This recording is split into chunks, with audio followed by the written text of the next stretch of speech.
Greetings, everyone, and welcome to the Mandela Effect, where we're going to finally get to the bottom of what's going on and hopefully help you understand what is happening in your reality. I know a lot of you are very confused. The reason is because it's such a very high-level, advanced concept. It's simply mind-boggling. You have to get into the physics and understand quantum physics, general relativity, and when I discovered the third field of physics, the invisible realm. I have over 60 videos. I have a 15 video series that will get you up to speed on the physics of it. I had my original channel Harmony got taken down. I now have two backup channels, one Harmony Mandela Effect and Harmony Mandela Effect, which go up and down, but they're up at the moment. So here we go.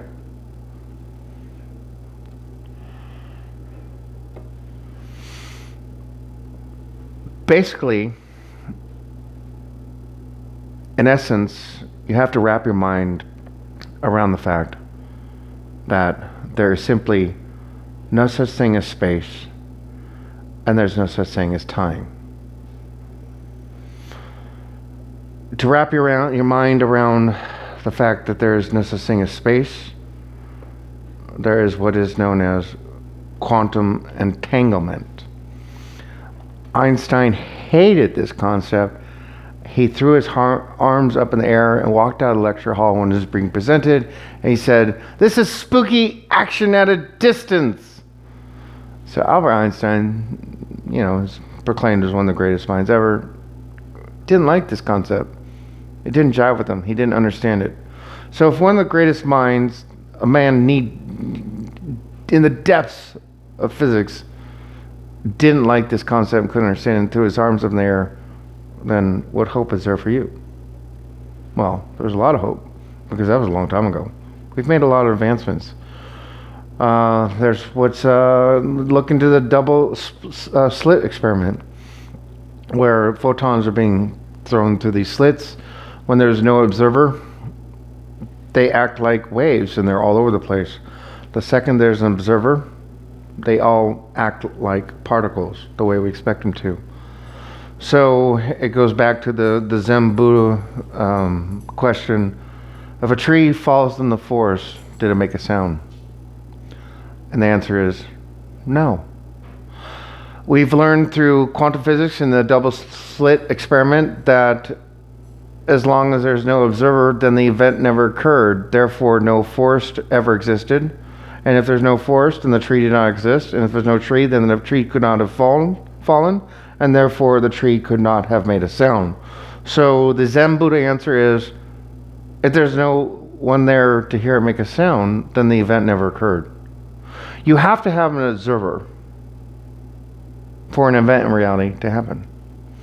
This is a very bizarre concept, but hopefully you'll wrap your mind around that sooner or later. The next bizarre thing, getting back to Einstein, quantum entanglement. In essence, it states that there are particles that have a sister particle, and it doesn't matter the distance between them. They can be on opposite ends of the universe. And this is a perfectly sound theory in quantum physics. When one event happens to one particle on the other side of the universe, the exact same thing happens to the other particle on the other side of the universe, which basically proves that there is no such thing as space. It violates general relativity. But general relativity does not jive with quantum physics, and quantum physics does not jive with general relativity. You take the equations in quantum entanglement, and you say 1 + 1 = 2, and you go to general relativity, and 1 + 2 = square root of 2, 2000, all kinds of bizarre stuff. And in general relativity, 1 + 1 = 2, and in quantum physics equals, 10,000 square root 2, just all kinds of bizarre stuff. The equations completely fall apart. They don't jive. They don't make sense. So in one reality, they make sense, and in the other reality, they don't. So this breaks down the concept of reality, and simply to put it in layman's terms, you don't understand reality. The most brilliant minds do not understand reality. But we can observe, and we have learned through quantum entanglement, double slit experiment, and other things, that reality is nothing like you thought it was. It doesn't make any sense to the logical mind, but yet it makes perfectly sound sense in the equations.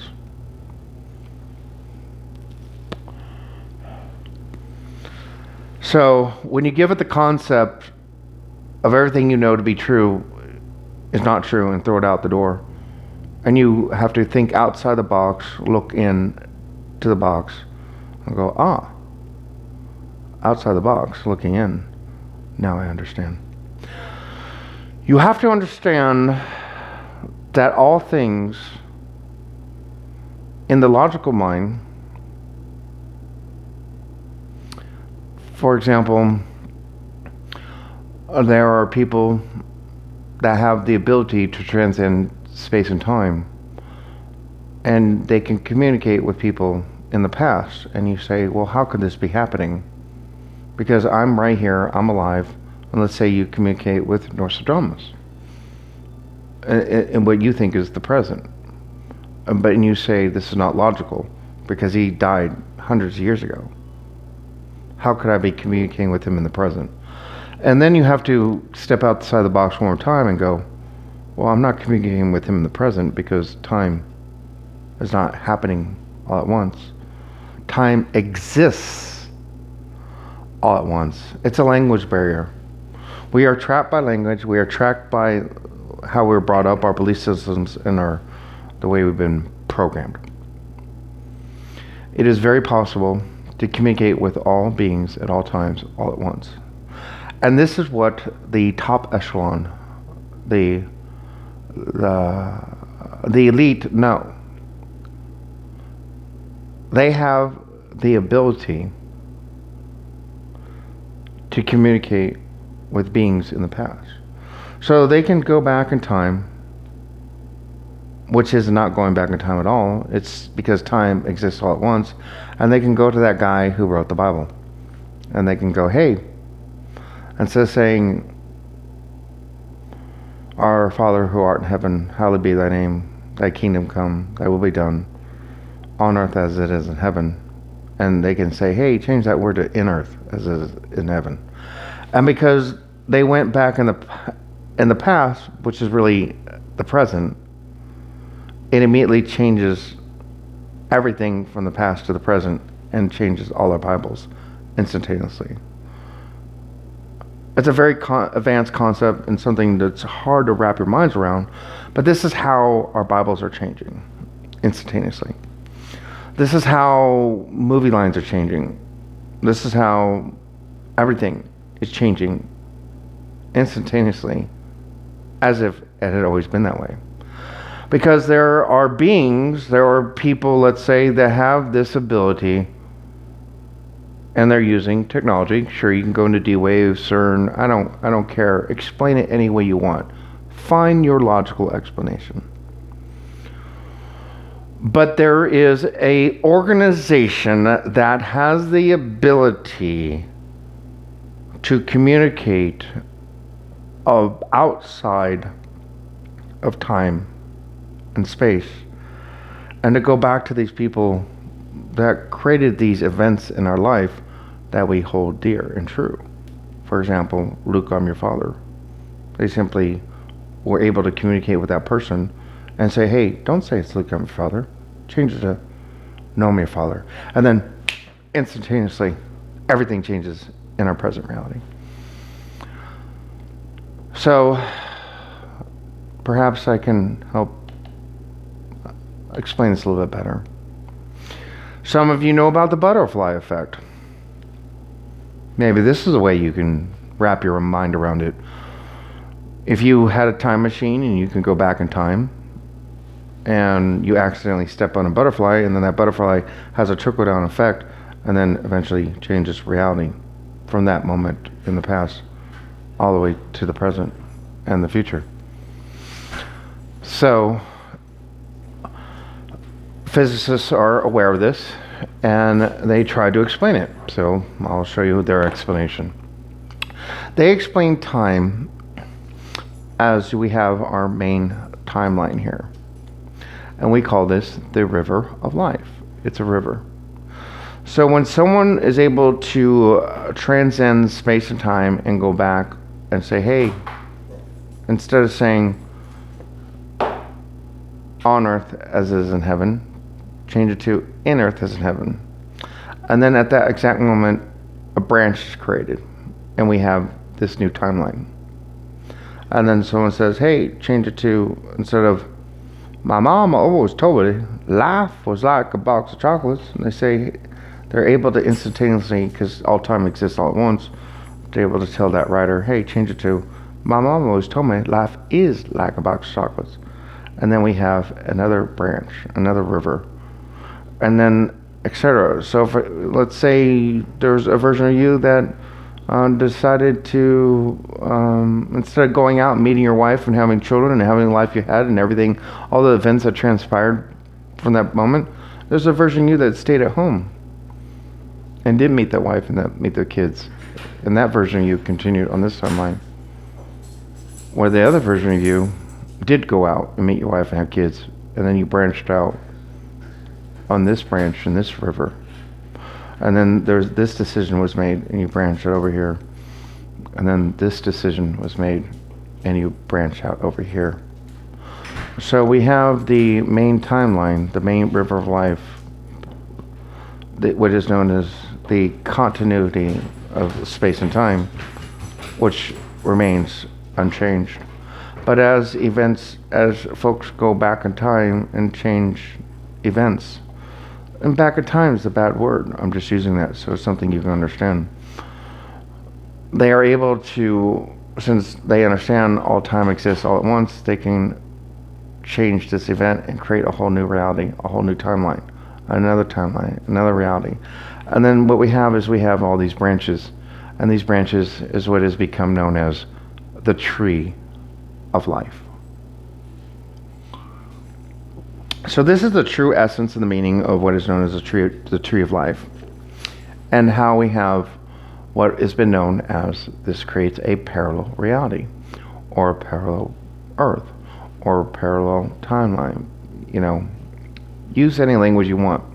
And you have all these branches and all these timelines and all these possibilities, because we have learned from the double slit experiment that all things exist all at once, and that there's unlimited possibilities. We've learned from quantum physics, you can walk on a basketball court and there's 100 basketballs all over the place. And they're just there because there's no observer. And the second someone steps on the basketball court and says that the basketball should be there, boom, all at once the timelines collapse and all the positions collapse. It's called superpositioning into that one basketball. And now that basketball is just there. Yes, these are very advanced concepts and completely defy all logic, and they're very hard to wrap your mind around. But hopefully you can follow the basics, that all these alternate timelines, all these alternate possibilities, not only do they all exist at once, but they have been created and they have branched out. And what is happening is that this construct, this reality, has served its purpose. It's no longer necessary. So now it is time to bring it all into one. And as this branch collapses into this timeline, and this branch collapses in this timeline, the facts and the realities from these realities, they begin to blend and they collapse into one.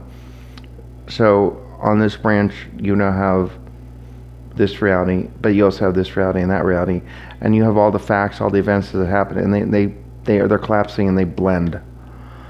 And this is why some people go, wow, I have both memories of the Mandela Effect. I have this memory, I have that memory, which is true. And you have this branch that's collapsing. And what's happening is all these branches and all these realities, all these timelines, all these parallel realities, all these earths are collapsing into one. And they are going to go collapsing back into the main timeline. The way it was supposed to be, the main river of life. It's of true intent and its original purpose. So everything is collapsing.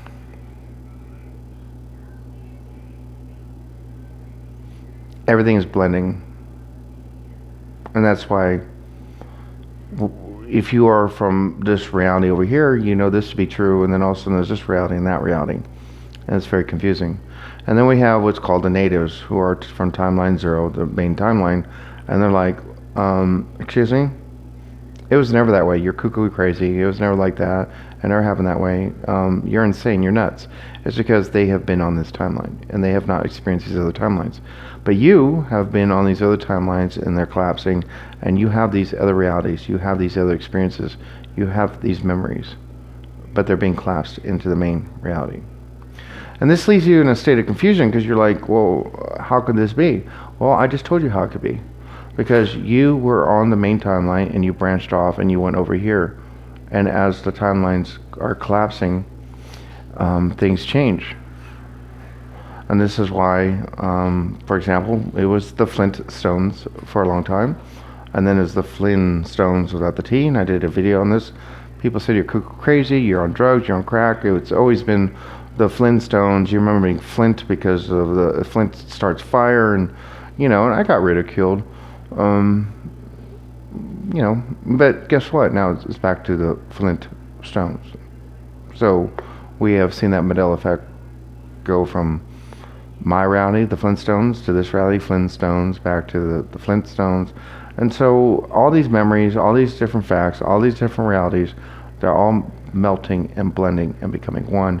And we're going to eventually get back to the original main timeline, back to the original river of life, the way it was supposed to be.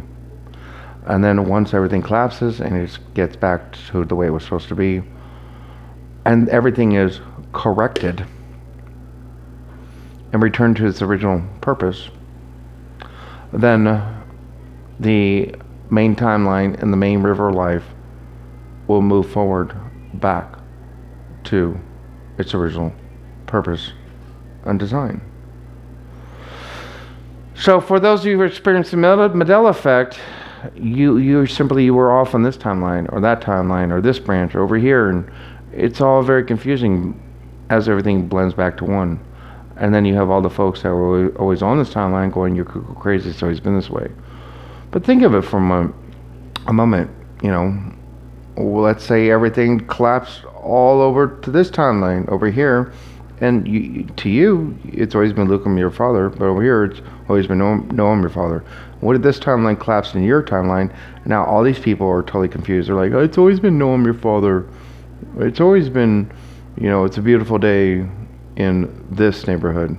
And then they got thrown onto your timeline where it's always been, it's a beautiful day in the neighborhood. It's always been, Luke, I'm your father. And then now you would look like the sane person, and they all look like the crazy person. But it's not happening that way for you. You are being collapsed into their timeline. So these folks have all the evidence, all the proof, because everything has always been this way on their timeline. So timelines are collapsing and merging into one. We are correcting what should have never been. We are fixing what should not have been fixed. It shouldn't be necessary, but it is.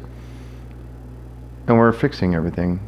And we're going to get everything back onto its original main timeline, to the main river of life. And then we will move forward like a nice, steady flowing river back to its original purpose and its design. I hope I made sense. I do have a group. It's available for you to join. Send me a Skype request to what can I tell you. I get a lot of spam, so if you are able to put in the Skype request, I'm a benevolent being, I'd like to join your group. Wonderful. If you don't, then I'm going to think you're a troll, and I'm going to charge you $5 to talk to me and join the group. It's my way to weed out the trolls, because trolls, it's called universal law. They can't lie. So, and If you want the fast track, trolls, it's hard to explain, but they can't give money. So if you want to give a $5 donation, you get the fast track into my group. Because trolls can't do that. Don't ask me to explain it why. It's just how trolls work. They can't donate money. And I don't want money to be an issue. It's not about money. It's all about screening people. So if you can say your beloved being, I'd like to join the group for free, then you can. Because trolls can't do that. So trolls can't, they can't donate money, and they can't say they're beloved beings.